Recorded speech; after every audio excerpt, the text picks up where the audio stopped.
നമസ്തേ, എല്ലാവർക്കും വൈഖരി വ്ലോഗിലേക്ക് സ്വാഗതം. ഞാൻ ശ്രുതി. കുറേ നാളത്തെ ഒരു ഗ്യാപ്പിന് ശേഷം വൈഖരി വ്ലോഗ് നമ്മൾ സ്റ്റാർട്ട് ചെയ്യാം. ഇതുവരെ നമ്മൾ ചർച്ച ചെയ്തത് സനാതന സംസ്കാരത്തിലെ ഓരോരോ ടോപ്പിക്കിനെ കുറിച്ചായിരുന്നു. എന്നാൽ അതിലൊരു വ്യത്യാസം വേണമെന്നൊരു ചിന്തയുണ്ടായി. ഓരോ ക്ഷേത്രത്തെ കുറിച്ചും എടുത്ത് ഒന്ന് പഠിച്ചാലോ എന്ന് വിചാരിച്ചു. അങ്ങനെ തുടങ്ങിയപ്പോൾ എല്ലാവരുടെയും ഉള്ളിലുണ്ടാവുന്ന ഒരു സംശയം പോലെ എൻ്റെ ഉള്ളിലും വന്നത് ഇവിടെ നിന്ന് തുടങ്ങണമെന്നായിരുന്നു. അതിന് ഉത്തരവാണ് എൻ്റെ ഇടത്തിലമ്മ. ഞാൻ വളർന്ന ഇടം, എൻ്റെ ഉള്ളിൽ എനിക്ക് അടിത്തറ പാകിയ എൻ്റെ അമ്മ ഇടത്തിലമ്മ. ശാന്തഭാവത്തിലിരിക്കുന്ന ദുർഗയാണ് ഇവിടുത്തെ ദേവതാ സങ്കല്പം. അമ്മയെ നാളുകളായി ആരാധിച്ചുകൊണ്ടേയിരിക്കുന്നു. ചെറിയൊരു അമ്പലാണ് നട്ടാശ്ശേരി എന്ന ഗ്രാമത്തിൽ. ഒരു അമ്പലം, ചെറിയൊരു ക്ഷേത്രം. കൊടിമരമില്ല, ഉത്സവമില്ല. എന്നാൽ ഒരു ഉത്സവത്തിന് മാത്രം ഇടത്തിലമ്മ ഏറ്റവും സന്തോഷവതിയായി തന്റെ ഉത്സവം ആറാടുന്ന അതേ പ്രതീതിയിൽ അമ്മ സർവാഭരണ വിഭൂഷിതയെ വർഷത്തിലൊരിക്കൽ മാത്രം അണിഞ്ഞൊരുങ്ങിയിരിക്കാറുണ്ട്. അതാണ് കുമാരനെല്ലൂരമ്മ. കുമാരനെല്ലൂരമ്മയും ഇടത്തിലമ്മയും സഹോദരിമാരാണെന്ന് ഒരു കഥ ഞാൻ കേട്ടു വന്നിട്ടുണ്ട്. കൂടുതലായി എനിക്ക് അതിനെക്കുറിച്ച് അറിയില്ല.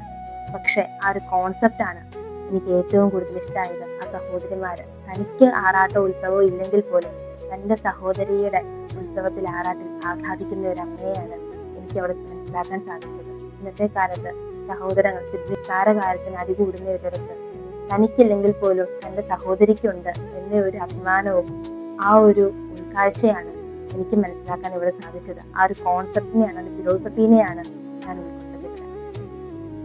ആ ഇടത്തിലമ്മ ഏതൊരു ആറാട്ടാണോ ആ ആറാട്ട് തൃക്കാർത്തിക തിരുനാൾ, അതായത് വൃശ്ചിക മാസത്തിലെ തൃക്കാർത്തിക നാളിന് ശേഷം പിറ്റേന്ന് കുമാരനെല്ലൂരമ്മയുടെ ആറാട്ടാണ്. ആ ആറാട്ട് എഴുന്നള്ളുന്നത് ഇടത്തിലമ്മയുടെ വാതിക്കലൂടെയാണ്. ആറാട്ട് കടവിലേക്ക് പോകും.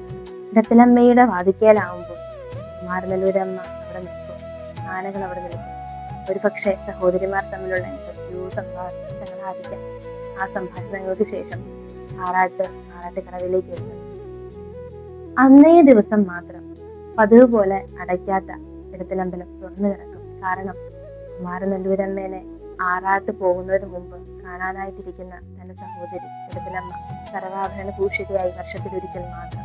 ഏറ്റവും ബ്ലിസ്ഫുൾ മൂഡാണത്. പക്ഷെ കുമാരനെല്ലൂരമ്മ ആറാട്ട് കഴിഞ്ഞ് തിരിച്ചു വരുമ്പോൾ ഇടത്തിലമ്പലം അടങ്ങി നടക്കും. കാരണം ആ സമയത്ത് ഒരു സങ്കല്പം എന്ന് വെച്ച് കഴിഞ്ഞാൽ അമ്മയ്ക്ക് വിഷമമാണ് തന്റെ സഹോദരി തിരിച്ചു പോകുന്നത് കാണാൻ എന്നാണ് സങ്കല്പം. ആ സഹോദരന്റെ സ്നേഹത്തെയാണ് അവിടെ മനസ്സിലാക്കാനായിട്ട് എനിക്ക് സാധിച്ചത്.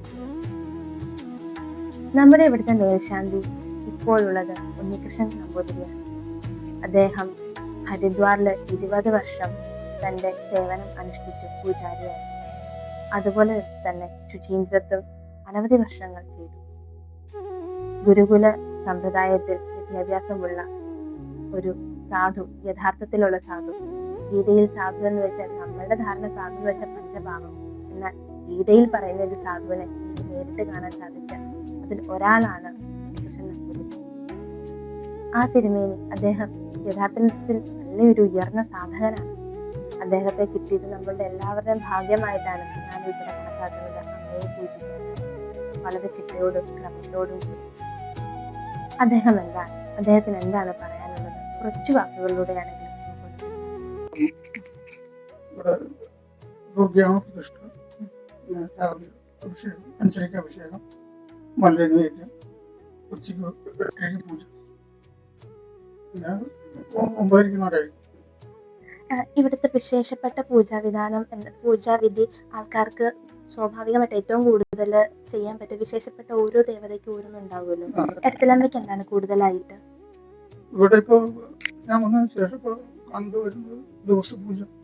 അല്ലെങ്കിൽ രാവിലെ ഗണപതി ഹോമം വിടും, ഉച്ചയ്ക്ക് നിവേദ്യം വിടും, വൈകുന്നേരം അത്താഴപൂജ, പായസം. അതാണ് കൂടുതലും കാണുന്നത്. തിരുമേനി ഇവിടെ വന്നതിന് ശേഷം തിരുമേനിക്ക് ഉണ്ടായ ഒരു അനുഭവം കൂടി ഒന്ന് പങ്കുവെക്കാമോ? വളരെ സന്തോഷം. ദുർഗയാണെന്നാണ് ശാന്തസ്വരൂപിയാണ്. അപ്പോൾ വളരെ മനസ്സിന് സന്തോഷവും സമാധാനം കിട്ടുന്നുണ്ട്. ഇടത്തിലമ്മയെ എന്നും കണ്ട് ഒളിച്ചു തൊഴുന്ന ഒരുപാട് അമ്മമാരുണ്ടെന്ന് ആദ്യമേ നമ്മൾ പറഞ്ഞിരുന്നു. അങ്ങനെയുള്ള കുറച്ചു പേരുടെ കുറച്ചു വാക്കുകൾ നമുക്കൊന്ന് കേൾക്കാം. വർഷങ്ങളായിട്ട് ഈ അമ്പലത്തിന് നടയിൽ വന്ന് എന്നും തൊഴുന്നതാണ്. നമുക്ക് നല്ലൊരു അനുഭവം തന്നെയാണ് കിട്ടിയിരിക്കുന്നത്. ഒത്തിരി വർഷങ്ങളായിട്ടും ക്ഷയിച്ച് കിടന്ന അമ്പലം വീണ്ടും പുരോഗമിച്ച് നല്ല രീതിയിൽ നല്ല ഇതിൽ പോയിക്കൊണ്ടിരിക്കുകയാണ്. ഞങ്ങൾ എന്നും വന്ന് തൊഴുന്നതാണ്. നമുക്ക് ദൈവത്തിൻ്റെ അനുഗ്രഹം, എന്നും ഈ അമ്മയുടെ അനുഗ്രഹമുണ്ട്. നമ്മളെന്നും വന്ന് തൊഴുന്നു. കുഞ്ഞുങ്ങൾക്കാണെങ്കിലും നമ്മുടെ പ്രാർത്ഥന എന്നും ഫലിക്കുന്നുണ്ട്. നമ്മൾ വിചാരിക്കുന്ന കാര്യങ്ങൾ സാധിച്ചു തരുന്നുണ്ട്. ഈ അമ്മയാണ് നമ്മുടെ എല്ലാം. ഒരുപാട് അനിയത്തി ഷെയർ ചെയ്തിരുന്നു. ഞാൻ 13 വർഷമായിട്ട് ഇവിടെ വരുന്നുണ്ട്. രാവിലെ വൈകുന്നേരം വരും. പക്ഷെ മനസ്സിന് നല്ല സന്തോഷമുണ്ട്. ഒരു ടെൻഷൻ, മറ്റെനിക്ക് ഭയങ്കര ടെൻഷനൊക്കെ ഉണ്ടായിരുന്നു. അപ്പം അതൊക്കെ നല്ലൊരു കുറവുണ്ട്. ഞാൻ എപ്പോഴും ഇപ്പം സന്തോഷവതിയായിട്ടാണ്. കുഴപ്പമില്ല. അമ്മേനെ വർഷമായിട്ട് തൊഴുന്നുള്ള പാത്രത്തിലമ്മയെ കുറിച്ചും ചേട്ടന്റെ അനുഭവത്തെ കുറിച്ചും ഒന്ന് ഷെയർ ചെയ്യാമോ? വളരെ നല്ല അനുഭവങ്ങളാണ്. രാവിലെ കുളിച്ചു തൊഴുത് കഴിഞ്ഞാൽ ഒരു പോസിറ്റീവ് എനർജി ഉണ്ട്. അതൊക്കെയാണ് പറയാനുള്ളത്. നടക്കാൻ പാടില്ലെങ്കിലും ആണെങ്കിലും പ്രാർത്ഥിക്കും.